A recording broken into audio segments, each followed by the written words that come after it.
আমার আপনার নবী মায়ার নবী বেহেশতি নবীর সেই নূর মুবারক আমার আল্লাহ তাআলা সাইয়েদিনা হযরত আদম আলাইহিস সালামের পেশানিতে নিয়ে আসলেন।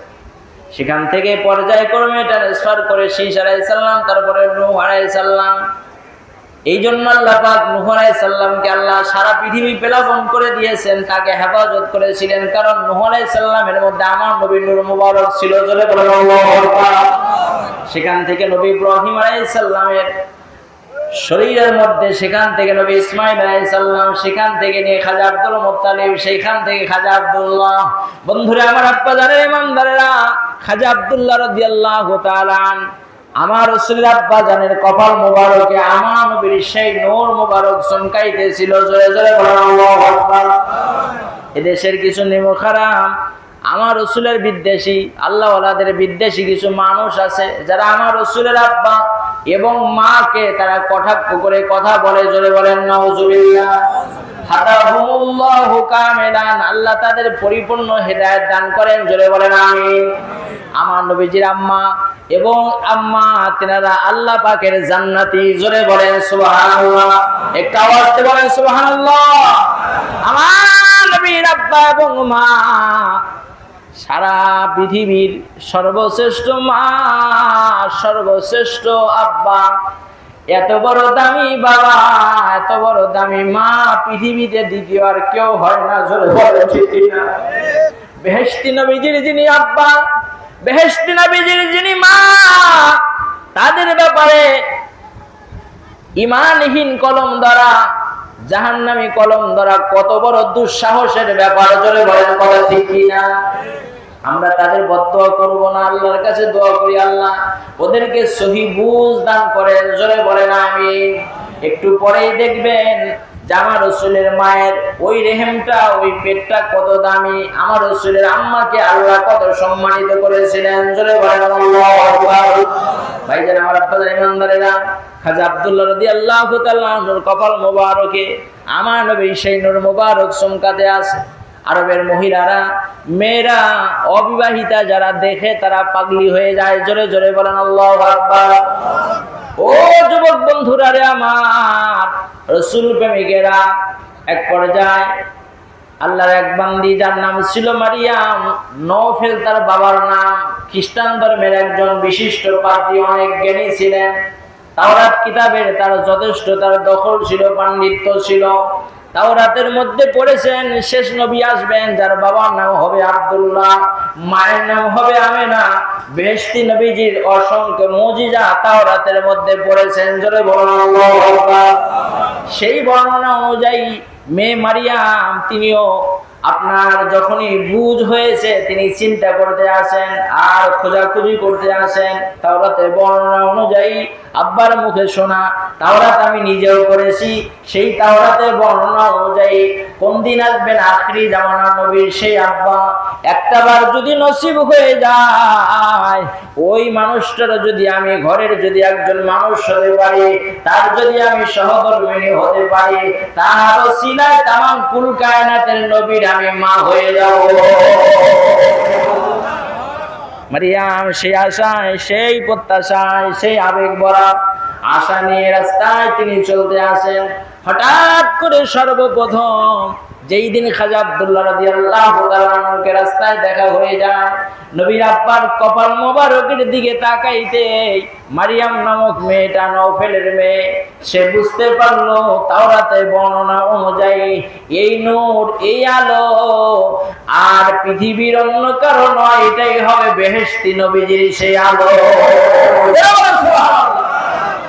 মারিয়াম এক পর্যায়ে আমার নবীর আব্বাকে একটু অফার দিলেন, ও আব্দুল্লাহ, মনে কিছু নিও না, আমার বড় ইচ্ছা, আমার বড় তামান্না, দীর্ঘদিন হলো কলিজায় লালন করতে আসি, আমি তোমার একটু বিবাহ করতে চাই। আমার রাসূলের আব্বা কি আমাদের মতো ছিলেন যে বলার সাথে সাথে রাজি হয়ে যাবে, যত সুন্দরী মেয়েই হোক না কেন? খাজা আব্দুল্লাহ বলে, মনে কিছু নিও না, কি তোমার নাম, কি তোমার পরিচয়? আমার আব্বা আছে, আমার মুরব্বী আছে, আমার পরিবার আছে, তাদের পরামর্শ ছাড়া কোশ্চিনকালে আমার বিবাহ হবে না। জোরে বলেন আল্লাহু আকবার। রাসূলের আব্বা জান মারিয়ামকে বলতেছে, শোনো, তাই কিছু বলো, আমার অভিভাবক আছে, মুরব্বী আছে, আমার পরিবার আছে, তাদের পরামর্শ ছাড়া আমি বিবাহে রাজি হতে পারব না। মারিয়াম অফার দেয় খাজা আব্দুল্লাহ, তুমি কি জানো আমার কত বড় আশা, কত বড় আমি ত্যাগ নিয়ে বসে আছি। ও খাজা আব্দুল্লাহ, তুমি যদি আমার সঙ্গে বিবাহে রাজি হয়ে যাও, আল্লাহ পাক আমার আব্বাকে খ্রিস্টান ধর্মের একজন পাদ্রী বানিয়েছেন, সেই সুবাদে অনেক সম্পদের মালিক হয়েছেন। আমি অনেক সম্পদের আপনার উত্তরসূরি, আপনার ওয়ারিশ হয়ে গেছি। যদি তুমি আমারে বিবাহ করো, আমার যত সম্পদ আছে আমি সব কিছু তোমার কদমে অক্ষ করে দেব। টার্গেট হলো ওই নূর মুবারকটা আমার রেহেমের মধ্যে নেওয়া। ওইটা যদি আমার মধ্যে আসে, তাহলে আমি সৃষ্টির শ্রেষ্ঠ মেহমানের মা হয়ে যাব। জোরে বলে আল্লাহু আকবার। কিন্তু মরিয়মের প্রস্তাব প্রত্যাখ্যান করলেন আমার রাসূলের আব্বা জান। এক পর্যায়ে চতুর্দিকে বলা বলি, খাজা আব্দুল্লাহর জন্য সবাই পাগল। বাবা আব্দুল মুত্তালিব চিন্তা করলেন, সর্বনাশ, ছেলের জন্য যত দিক থেকে বিবাহের অফার, যত মানুষের প্রস্তাবনা, আমি কোন দিকে যাব? মুক্তাসার করছি, সংক্ষেপে বলছি। এক পর্যায়ে খাজা আব্দুল মুত্তালিব চিন্তা করলেন, এইভাবে আর থাকা যায় না, সন্তানকে বিবাহ করাতে হবে। আমার রাসূলের আম্মা জান আমিনা রাদিয়াল্লাহু তাআলা আনহার সঙ্গে বিবাহ ঠিক করে বিবাহ হয়ে গেল। এরপরে বিবাহের পর যখন খাজা আব্দুল্লাহ আবার প্রায় সপ্তাহখানেক পর কম বেশি ওই রাস্তা দিয়ে যখন যাচ্ছেন, ওই যে মরিয়ম সহ অনেক মেয়েরা অপেক্ষায় আছেন কখন আব্দুল্লাহ আসবে। আব্দুল্লাহর চেহারা দেখলে তাদের শুধু অন্তরে প্রশান্তি নয়, তারা ব্যবসা বাণিজ্য করতে গেলে আল্লাহ ব্যবসায় পর্যন্ত বরকত দেয়। সুবহানাল্লাহ। খাজা আব্দুল্লাহ রাদিয়াল্লাহু তাআলা আনহুর বিবাহ যখন হয়ে গেল, মেয়েরা কয়েকদিন যাবৎ আব্দুল্লাহরে দেখে না, সবাই পাগলি হয়ে গেছে। হায় হায়, আমাদের সেই ভালোবাসা, সেই পছন্দের সেই যুবক কই, দেখছি না যে। কয়েকদিন পর যখন রাস্তায় চলে আসছেন, মারিয়াম সর্বাগ্যে যখন দেখেছে, এই কয়েকদিন পরে দেখার পরে সে একদম রাস্তার উপরে পড়ে গেছে। স্বাভাবিক যখন হয়ে গেছে, আব্দুল্লাহ চিন্তিত, কি ব্যাপার, একজন সুস্থ মানুষ এরকম করে সামনে এসে পড়ে গেল, ব্যাপারটা কি, সেন্স হারিয়ে গেল। জিজ্ঞাসা করেছে, আব্দুল্লাহ আমি তোমার একটা কথা জিজ্ঞাসা করব, সঠিক জবাব দেবে। কাহা বারহা, অবশ্যই। আল্লাহ আমাদেরকে ওই বংশে জন্ম দিয়েছে, আমরা কোনোদিন মিথ্যা কথা বলি না। জোরে বলেন না সুবহানাল্লাহ। আমার রাসূলের পূর্বপুরুষ তাদের শরীরে, তাদের জীবনে শিরকে জাহিলিয়া যুগের কোনো নাপাক স্পর্শ করে নাই। জোরে বলেন আল্লাহু আকবার। খাজা আব্দুল্লাহ তার জন্য আপনার ওই যে মরিয়াম নামক মেয়েটা, সে আপনার অপেক্ষায় থাকতে থাকতে যখন আপনার ৬-৭ দিন কম বেশি পরে বেহেশতি নবীজির আব্বার সঙ্গে দেখা হলো, তখন দেখার পরেই সে সেন্সলেস হয়ে পড়ে গেল। জিজ্ঞাসা করা হলো, যখন স্বাভাবিকতা ফিরে আসলো, তুমি এমনটা কেন করলে, এমনটা কেন হলো? মারিয়াম ডাক দিয়ে বলতেছে, খাজা আব্দুল্লাহ মনে কিছু নিও না, এই মাঝখানে কয়েকদিন তোমারে দেখলাম না, ফাঁকে কি তুমি বিবাহ শাদী করেছো? কাউকে কি তোমার জীবন সঙ্গিনী হিসেবে গ্রহণ করেছো? মনে কিছু নিও না, আমার আব্বা চুজ করে, আমার আব্বা পছন্দ করে একজন মেয়েকে বিবাহ করিয়েছেন, যার নাম আমেনা, যার বাবার নাম হলো আব্দুল ওয়াহাব জহুরি। আমি তার সঙ্গে আমার জীবনটাকে, আমার দাম্পত্য জীবনে আমি কি করেছি, পরিণয় সূত্রে আবদ্ধ করে নিয়েছি। মরিয়াম আবার সেন্সলেস হয়ে পড়ে যায়। জোরে বলেন আল্লাহু আকবার। ভাইরা আমার, আপনারা ইমানদাররা, দ্বিতীয়বার মরিয়ামকে যখন আবার স্বাভাবিক হয়ে গেলে জিজ্ঞাসা করলেন খাজা আব্দুল্লাহ, ও মরিয়াম, তুমি এতদিন আমার জন্য পাগলি ছিলে, আজকে কেন তুমি এইরকম হয়ে যাচ্ছ, ব্যাপারটা কি, রহস্যটা কি? মরিয়াম ডাকতে বলে, আব্দুল্লাহ আমি কি তোমার বাহ্যিক শুধু চেহারা দেখে পাগল হয়েছিলাম? না না, আমি কি তোমাকে বিবাহ করে দুনিয়ার আপনার সুখ সমৃদ্ধি অর্জন করবে এমনটা মনে করেছো? ও খাজা আব্দুল্লাহ, আমি কি শুধু জৈবিক চাহিদা পূরণ করব এই জন্য তোমারে চুজ করেছিলাম, পছন্দ করেছিলাম? না না, তাওরাতে পড়েছিলাম, আব্বার কাছ থেকেও শুনেছিলাম, আখিরি জামানার যিনি পয়গম্বর হবেন তার নাম হবে আহমদ, মুহাম্মদ সাল্লাল্লাহু আলাইহি ওয়াসাল্লাম। বাবার নাম হবে আব্দুল্লাহ, দাদার নাম হবে আব্দুল মুত্তালিব। বাবার কপাল মোবারকে ওই নবীর নূর মোবারকটা চমকাইতে থাকবে। খাজা আব্দুল্লাহ রে, সর্বপ্রথম যেই দিন আমি রাস্তায় চলতে চলতে তোমার কপালের দিকে আমি নজর করেছিলাম, ওই নূরটা, যেই নূর তাওরাতের মধ্যে বর্ণনা করা আছে, আমি সেই নূরটা তোমার কপালে দেখেছিলাম। ওই দিন থেকে নিয়ে আমার মনে তামান্না, তোমারে যদি আমি স্বামী হিসেবে পেতাম, ওই নূরটা আমার রেহেমে আল্লাহ আমার পেটে দিতেন, তামাম পৃথিবীর সর্বশ্রেষ্ঠ বেহেশতি নবীর আমি মা হয়ে যাইতাম। ও খাজা আব্দুল্লাহ,